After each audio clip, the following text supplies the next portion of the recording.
Assalamualaikum warahmatullahi wabarakatuh.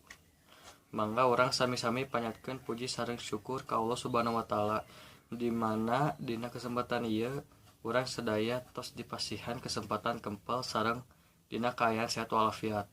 Hadirin sadaya anu dipika hormat ku sim kuring, henteu karosnya tos 3 tahun geuningan urang aya di dieu anu disebatkeun nuju menuntut ilmu ayeuna di dieu.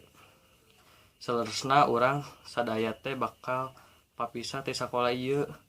Mugia naon anu diajarkeun ku bapa sareng ibu guru teh bisa dimanfaatkeun ku urang sadaya hal anu positif sareng aya manfaatna.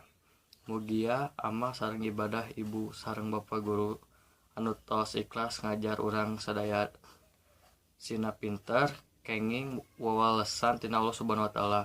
Sakitu heula ti abdi anu tos ngawakilan rerencangan sadaya, kirang lebihna nepi dihamputeun ku sadaya hatur nuhun. Wassalamualaikum warahmatullahi wabarakatuh.